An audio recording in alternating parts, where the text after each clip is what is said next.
بھائیوں اور دوستوں، یہ جو عشرہ چل رہا ہے بڑا اہم عشرہ ہے۔ اس میں ایک بات یاد رکھیے، جو آنے والا جمعرات ہے وہ عرفہ کا دن ہے۔ عرفہ کے روزے کی بڑی فضیلت، بڑی اہمیت ہے، اس کو ضرور رکھیے۔ باقی دیگر ایام میں بھی روزہ آپ رکھ سکتے ہیں، لیکن 9 ذی الحجہ کا روزہ رکھنا نہ بولے 2 سال کے گناہوں کا کفارہ، پچھلا 1 سال اگلا 1 سال۔ اسی طرح عید کی نماز کے کچھ آداب ہیں، ان آداب میں سے اچھے صاف ستھرے کپڑے نہا دھو کر کے پہنے جائیں اور کوشش کریں کہ جو سب سے اچھا ہو۔ اگر اچھا نہ ہو تو اچھا آپ خرید سکتے ہیں، اگر اس طاقت جیب الاؤ کرتی ہو تو۔ بچوں کے لیے اگر ہم تیاری کر سکتے ہیں، اپنے لیے بھی تیاری کرنا چاہیے۔ ہم کماتے اپنے لیے بھی ہیں، بچوں کے لیے بھی۔ اپنے آپ کو آپ چھوڑ نہیں سکتے میرے بھائیو دوستو۔ اسی طرح سے جو لوگ مالدار ہوں، اللہ نے وسعت طاقت دی ہو، تو قربانی اگرچہ گھر پہ کرتے ہوں، یہاں بھی کرنا چاہیے۔ ہم لوگوں کے سوچتے یہ ذہن پر بسا ہوا ہے، نہ ہماری عید ہے، نہ ہماری قربانی ہے، نہ ہمارا یہ، نہ ہمارا وہ۔ نہیں میرے بھائیو دوستو، عید بھی جیسے بچوں کی ہے، گھر والوں کی ہے، ویسے ہماری عید ہے۔ جیسے ان کے احکام و آداب ہیں، ویسے ہمارے احکام و آداب ہیں۔ جیسے ان کے اعمال و افعال ہیں، ویسے ہمارے اعمال و افعال ہیں۔ کوئی فرق نہیں ہے۔ فرق صرف اتنا ہے کہ بچے کہیں اور ہیں، ہم کہیں اور ہیں، ہم بچوں سے جدا، بچے ہم سے الگ ہیں، اتنا سا فرق ہے۔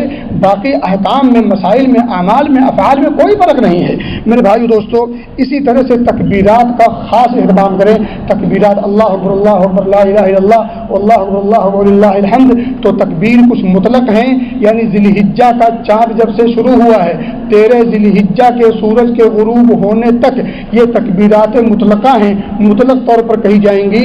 اور 9 ذی الحجہ یعنی عرفہ کے دن، عرفہ کی فجر سے لے کر کے 13 ذی الحجہ کے مغرب کے سورج کے غروب ہونے تک ہر فرض نماز کے بعد استغفر اللہ استغفر اللہ استغفر اللہ کے بعد اللہ اکبر لا الہ الا اللہ واللہ اکبر اللہ کہنا، یہ تکبیر مقید کہلاتا ہے۔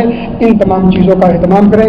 چلتے پھرتے، اٹھتے بیٹھتے، گھر میں ہو، مکان میں ہو، یہاں ہو، وہاں ہو، کام میں ہو، جہاں ہو، کثرت کے ساتھ اس کا ورد کریں، اس کا اہتمام کریں۔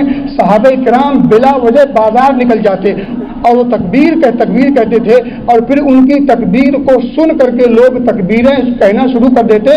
پوری مسجد، پورا مینا، پوری بازار اللہ اکبر کی صدا سے، اس گلگلے سے، اس کے ترانے سے پوری گونج جایا کرتی تھی۔ ہم بھی اسی نبی کے امتی ہیں، جس نبی کے امتوں کی یہ سنتیں تھیں، یہ اعمال و افعال تھے۔ ہمیں بھی ان سنتوں کو جو تقریباً ناپید ہو چکی ہیں، مٹ چکی ہیں، انہیں زندہ کریں، یہ ہماری ذمہ داری ہے۔ اللہ ہمیں ان تمام کاموں کو بھی کرنے کی توفیق دے اور حسن عمل، حسن خاتمہ کی توفیق دے۔